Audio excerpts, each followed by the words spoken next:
A very good morning ninth class students. हमारा साहित्य सागर का सिलेबस कंप्लीट हो गया है लगभग, लेकिन एक चैप्टर हमारा अभी रहता है, उसको आज हम इस वीडियो में करेंगे।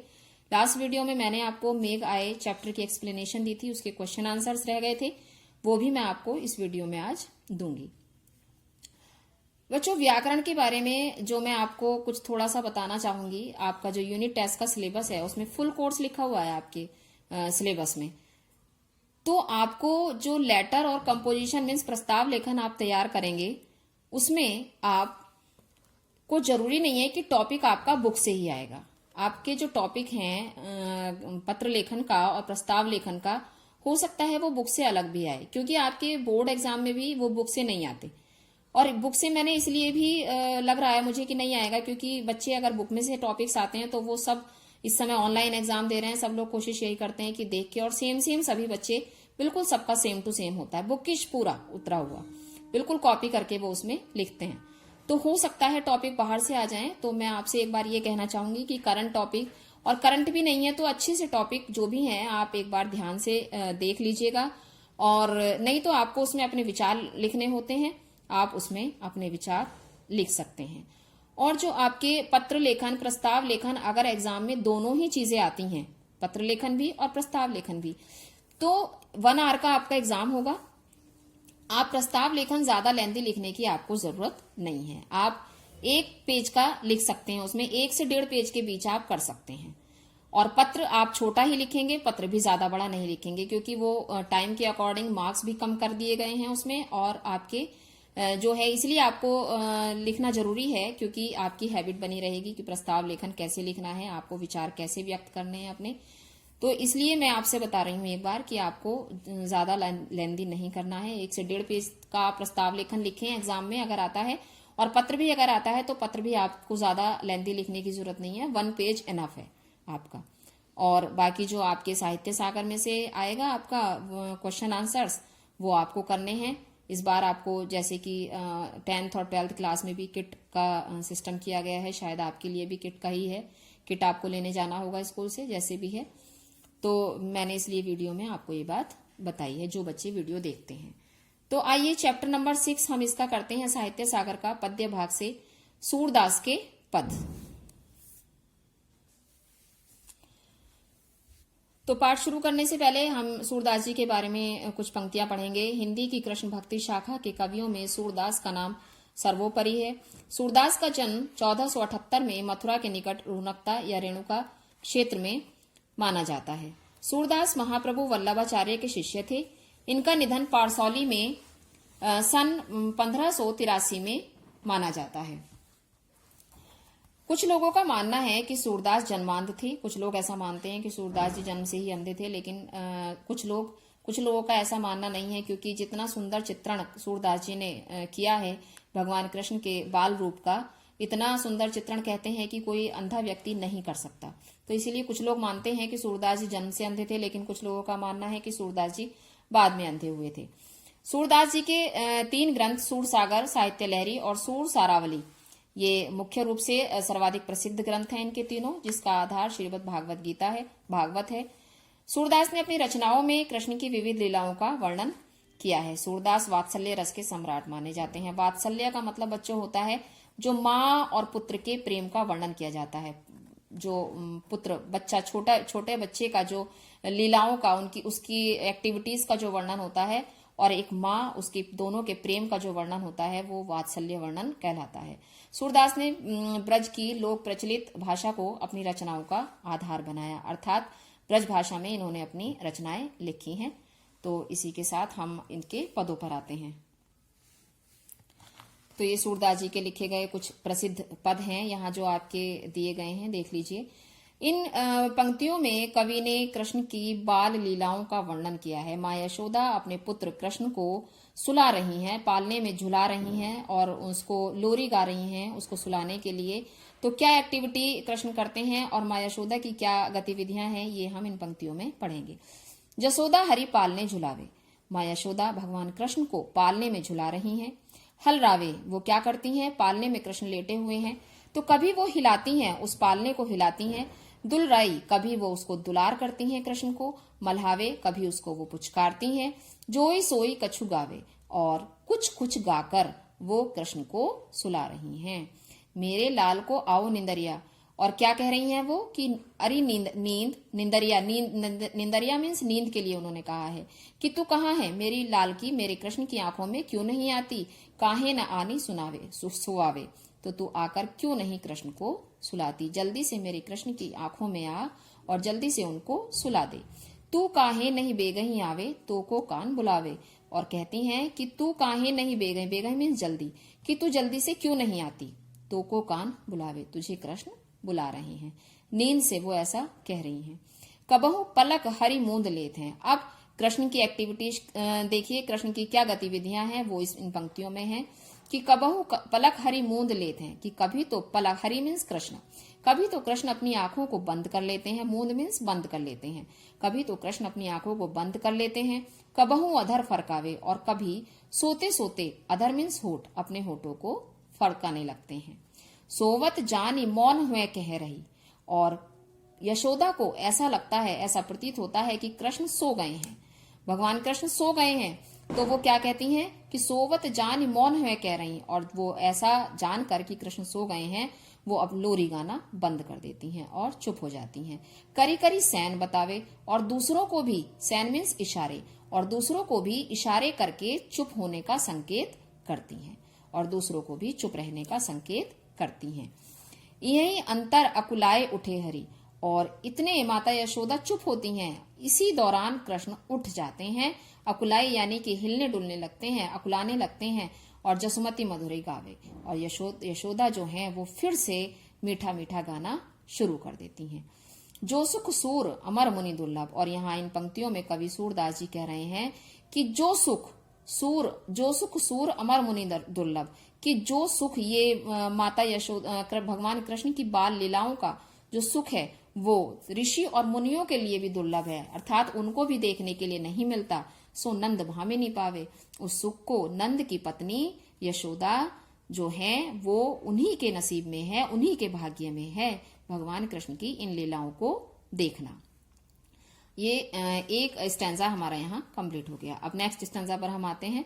खीजत जात माखन खात। अब इन पंक्तियों में सूरदास जी ने कृष्ण के माखन खाने का वर्णन किया है कि वो किस तरह से खिसिया रहे हैं और माता यशोदा उनको जबरदस्ती माखन खिला रही हैं, और वो नहीं खाना चाहते हैं, उन्हें नींद आ रही है, लेकिन फिर भी वो जबरदस्ती उनको खिलाना चाहती हैं। तो देखिए क्या वर्णन किया है कवि ने। खीजत जात माखन खात, खीजत मीन्स खिसिया रहे हैं, चिड़चिड़ा रहे हैं। तो कृष्ण जो है वो चिड़चिड़ा रहे हैं, खिसिया रहे हैं। खीजत जात यानी कि खिसियाते जाते हैं और माखन खाते जाते हैं, क्योंकि माँ यशोदा जबरदस्ती उनको माखन खिला रही हैं। और क्या हो रहा है देखिए कि अरुण लोचन, वो माखन नहीं खाना चाहते, इसलिए गुस्से से उनकी आंखें जो हैं वो लाल हो गई हैं। अरुण मीन्स लाल, लोचन मीन्स आंख, उनकी आंखें लाल हो गई हैं, बहुत टेढ़ी, और क्रोध से उनकी बहुत टेढ़ी हो गई है। बार बार जम्हात, और वो बार बार जम्हात मीन्स जम्हाई ले रहे हैं, क्योंकि उन्हें आंखों में नींद आ रही है उनकी, और उनकी बार बार वो जम्हाई ले रहे हैं। कबहू रुंझुन चलत घुटरन, कबहू रुंझुन, और क्या होता है कि कभी जब कृष्ण जो है वो चलते हैं, घुटलियों चलते हैं, जब एक छोटा बच्चा घुटनों के बल चलता है तो ऐसे ही भगवान कृष्ण भी घुटलियों के बल चलते हैं, और जब वो चलते हैं तो रुंझुन, तो उनके पैरों में बंधी जो पैजनियां हैं उनसे रुंझुन की आवाज आती है। धूर धूसर गात, और जब वो जमीन पर चल रहे हैं घुटनों से तो धूर धूसर यानी कि धूल में, गात में शरीर, उनका जो शरीर है वो धूल में सन गया है, अर्थात धूल से उनका, धूल जो है उनके शरीर पर लिपट गई है, धूल उनके शरीर पर लग गई है। कबहू झुक के अलग खींचत, और क्या करते हैं कृष्ण कि कबहू झुक के और कभी घुटनों पर खड़े हो जाते हैं, और अलग खींचत, अलग मीन्स बाल, माँ खींचत मीन्स खींचते हैं, माँ यशोदा के बाल खींच लेते हैं। नैन झल भर लाद, और मिनट में ही वो एक पल में ही रोने लगते हैं, अर्थात अपनी आंखों में जल भर लाते हैं।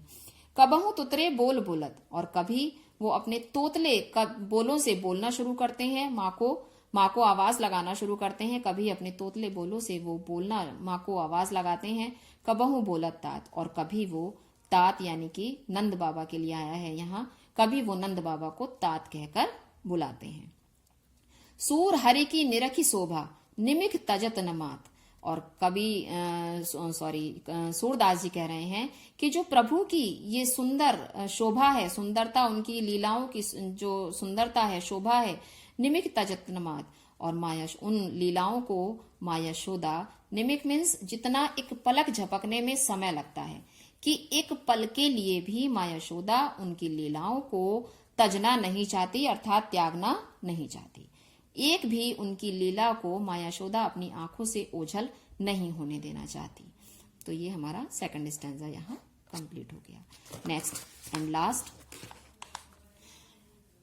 मैया मेरी चंद्र खिलौना ले हूं। अब इन पंक्तियों में कवि जो वर्णन कर रहे हैं सूरदास जी, वो बता रहे हैं कि भगवान कृष्ण अपनी माँ यशोदा से चंद्रमा लेने की जिद कर रहे हैं। वो कह रहे हैं कि मैं तो इसी खिलौने से खेलूंगा।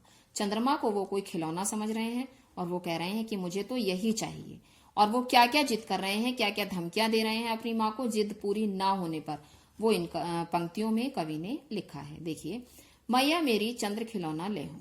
वो कह रहे हैं कि माँ, मैं तो यही खिलौना लूंगा, ये चंद्रमा जो आकाश में दिखाई दे रहा है, मैं तो यही खिलौना लूंगा।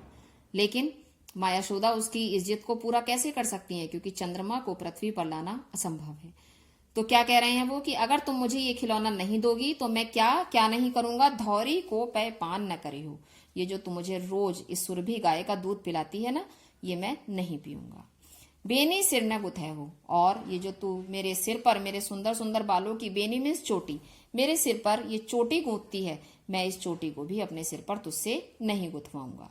मोतिन माल ने धरी हो ओर पर, और मेरे गले में जो तू ये रोज नई नई मोतियों की मालाएं पहनाती है, वो भी मैं तुझसे नहीं पहनूंगा। झंगुली कंठ न लय हो, और ये सुंदर सुंदर मेरे गले में जो तू ये रंग बिरंगे कपड़े डालती है सुंदर सुंदर सजाकर, मैं तुझसे ये भी नहीं पहनूंगा। जय हो लोट अबही धरनी पर, और मैं अभी बिल्कुल जय हो लोट, जय हो मीन्स अभी लेट जाऊंगा, अबही धरनी पर यानी कि अभी धरनी पर, पृथ्वी पर, धरती पर, और मैं अभी इस धरती पर लेट जाऊंगा। तेरी गोद न हो, और तेरी गोद में मैं कभी भी नहीं आऊंगा। भगवान कृष्ण ऐसा अपनी माँ यशोदा से कह रहे हैं। अगर वो उन्हें ये खिलौना, चंद्र रूपी खिलौना, चंद्रमा रूपी खिलौना नहीं ला कर देगी। लाल कहे हो नंद बाबा को, और तो और माँ, मैं तेरा कभी लाल भी नहीं कहूंगा, मैं तेरा बेटा नहीं बनूंगा। तेरो सुत न कहो, तेरा बेटा नहीं कहलाऊंगा। लाल कहे हो नंद बाबा को, और मैं अब केवल नंद बाबा का ही बेटा बनूंगा, तेरा नहीं कहलाऊंगा। कान लाए कुछ कहत जसोदा। अब जब माँ यशोदा परेशान हो गई हैं उनकी धमकियों से, तो उन्होंने भी एक छोटा सा उपाय निकाला कृष्ण को मनाने का। और क्या कहा उन्होंने कि कान लाए कछु कहत जसोदा। कहती हैं कि लल्ला कृष्ण, तुम अपना कान इधर करो, मैं तुमसे कुछ कहना चाहती हूँ। दाऊ ये नहीं सुने हो, और मैं कान में तुम्हें इसलिए बताना चाहती हूँ कि कहीं दाऊ ना सुन ले। दाऊ मीन्स बलराम, जो कृष्ण के बड़े भाई थे, कि अगर मैं तुमसे जोर से कहूंगी तो बलराम सुन लेंगे, इसीलिए तुम अपना कान इधर करो, मैं तुमसे कुछ कहना चाहती हूँ।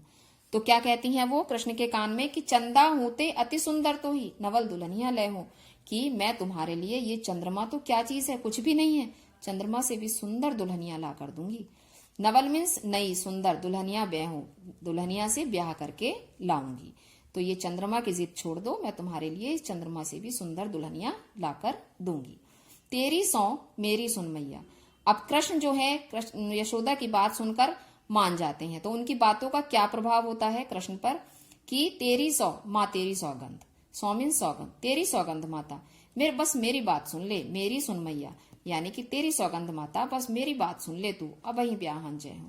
कि क्या, कि मेरी बात मान ले और अभी ब्याह करने चल, मैं अभी जाऊंगा ब्याह करने। सूरदास सब सखा बराती, और सूरदास जी कहते हैं, यहाँ वर्णन कर रहे हैं कि कृष्ण कहते हैं कि ये जो मेरे सखा हैं सारे ग्वाल बाल, ये नूतन मंगल गए हों, ये मंगल गीत गाते हुए ये सारे मेरे अभी बाराती बन जाएंगे। और तू एक काम कर मैया, अभी मुझे चांद से सुंदर दुल्हनिया ला कर दे, अर्थात मेरा ब्याह करा दे। तो बच्चों, ये अब हमारे 3 ही पद थे इस लेसन में, हमने तीनों पद की एक्सप्लेनेशन मैंने आपको दी। मुझे उम्मीद है कि आपकी समझ में आ गई होगी। अब इसी के साथ साथ मैं आपको इसके क्वेश्चन आंसर्स देती हूँ।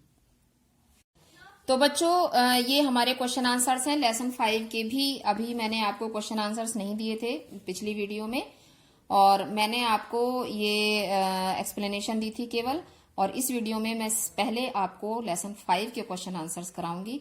मेघ आए, तो ये हमारा पहला क्वेश्चन है उसका कि कवि ने मेघों के आगमन की तुलना किससे की है, उनका स्वागत किस प्रकार होता है। तो ये देख लीजिए, यहाँ लिखा हुआ है इसका आंसर पूरा। मैं इसको पढ़ूंगी नहीं, आप देख सकते हैं, देखकर इसको कर लीजिएगा अपनी वर्कबुक में।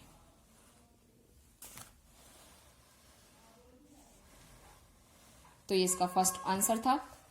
अब हमारा इसका सेकंड क्वेश्चन है, ये देखिए कि मेघों के आगमन पर बयार की क्या प्रतिक्रिया हुई तथा क्यों।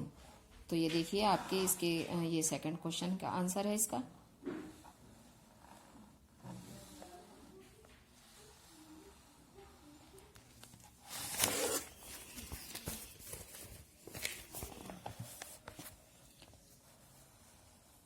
थर्ड क्वेश्चन है इसका, मेघों के लिए बंठन के संवर के शब्द का प्रयोग क्यों किया गया है।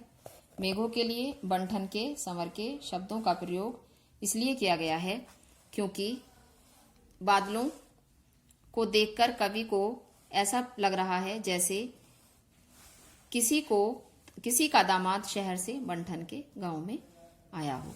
तो ये इसके क्वेश्चन आंसर्स हैं। नेक्स्ट आंसर ये है, देख लीजिए।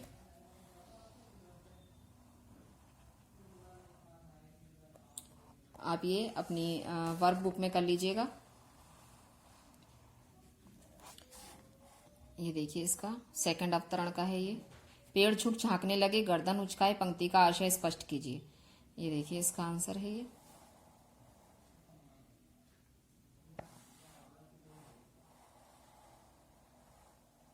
Next page.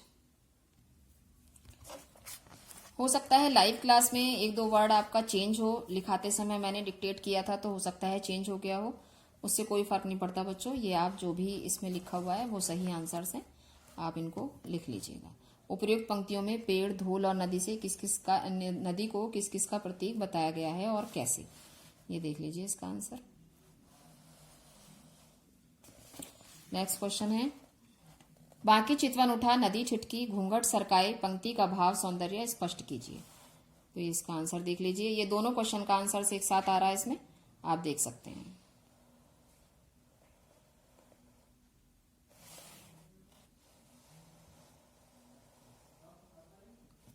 Next page. ये हमारा नेक्स्ट अवतरण है इसका। बूढ़े पीपल ने आगे बढ़कर जुहार की, बरस बाद सुधी लेनी। तो इसका फर्स्ट क्वेश्चन है, मेघों के आगमन पर पीपल ने क्या किया। तो ये देख लीजिए आप।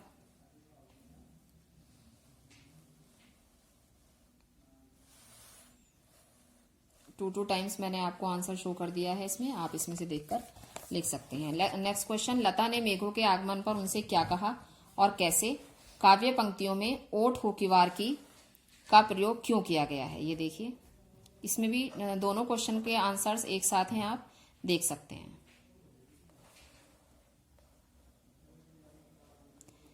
बच्चों इसमें वर्कबुक में अगर कोई मात्राओं की मिस्टेक है तो आप करेक्ट कर लीजिएगा, क्योंकि ये वर्कबुक किसी बच्चे की है, उसी में से मैंने आपको शो कर दिए हैं आंसर।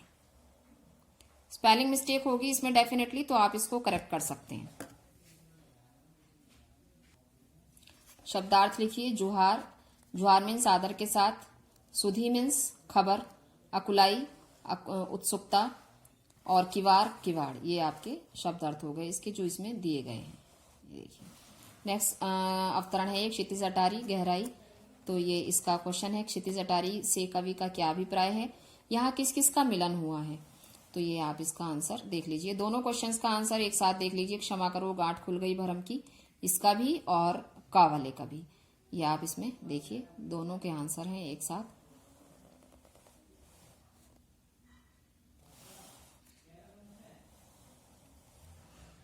Next page. ये नेक्स्ट पेज पर है। यहां भी आप दोनों क्वेश्चन के आंसर एक साथ देख लीजिए, पूरे आंसर दिए गए हैं दोनों क्वेश्चन के। नाउ नेक्स्ट क्वेश्चन, उपयुक्त पंक्तियों का भाव स्पष्ट करिए। ये देख लीजिए आंसर यहां से है इसका।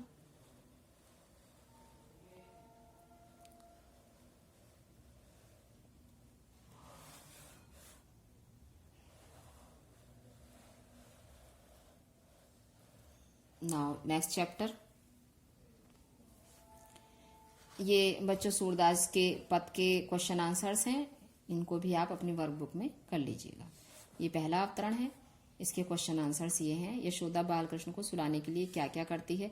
वैसे मैंने एक्सप्लेन कर दिया है, आपको सब समझ में आ गया होगा। आप इसके आंसर्स खुद भी लिख सकते हैं, ये जरूरी नहीं है कि आप इसमें से ही देखकर लिखें, आप खुद भी लिख सकते हैं क्योंकि चैप्टर एक्सप्लेन कर दिया है। क्योंकि एग्जाम में भी आपके ये वाले क्वेश्चंस नहीं आते हैं, सेम क्वेश्चन नहीं आते, इसीलिए आप खुद ही लिखेंगे तो ज्यादा बेहतर होगा। बालकृष्ण पालने में झूलते समय क्या क्या चेष्टाएं कर रहे हैं, ये देखिए, ये भी आपको समझाया था मैंने अभी एक्सप्लेनेशन देते समय। गा का है, जो सुख सूर अमर मुनि दुर्लभ, सोनंद भामिनी पावे, कवि ने ऐसा क्यों कहा। देख लीजिए है कि नेक्स्ट पेज, देखिए उसका रिमेनिंग आंसर ये है। इस अवतरण का लास्ट क्वेश्चन है, यशोदा द्वारा कृष्ण को पालने में झुलाने का दृश्य अपने शब्दों में लिखिए। ये आपको अपने शब्दों में लिखना है, यहाँ जरूरी नहीं है कि आप इसी की कॉपी करेंगे, आपको खुद लिखना है। ये देख लीजिए एक बार फिर भी इसमें। नाउ नेक्स्ट अवतरण, खीजत जात माखन खात, इसमें आप देख लीजिए। इसके फर्स्ट क्वेश्चन है, माखन खाते समय बालकृष्ण की चेष्टाओं का वर्णन कीजिए। तो ये आपका इसका आंसर आ गया। एक बार इसको आप देख सकते हैं। नेक्स्ट पेज, नेक्स्ट क्वेश्चन है, बालकृष्ण के सौंदर्य का वर्णन कीजिए। ये उनके सौंदर्य का वर्णन है, एक्टिविटीज जो वो कर रहे हैं, सुंदरता है उनके गतिविधियों में, तो उसका वर्णन किया है कवि ने इसमें। बालकृष्ण के सौंदर्य का वर्णन ये देख लीजिए आप इसमें। ये दोनों क्वेश्चंस के आंसर आप एक साथ देख सकते हैं, खा और गा।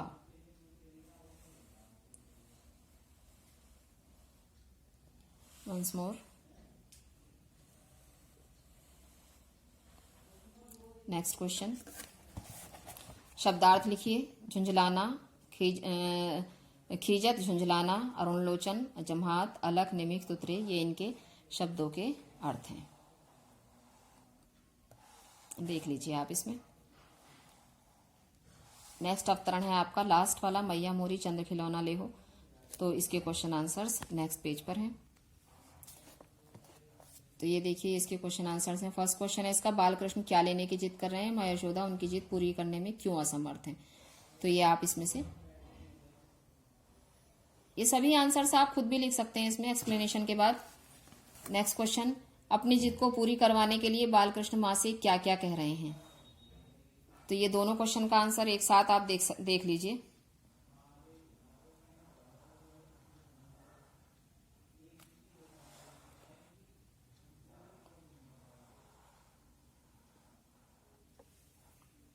Next page,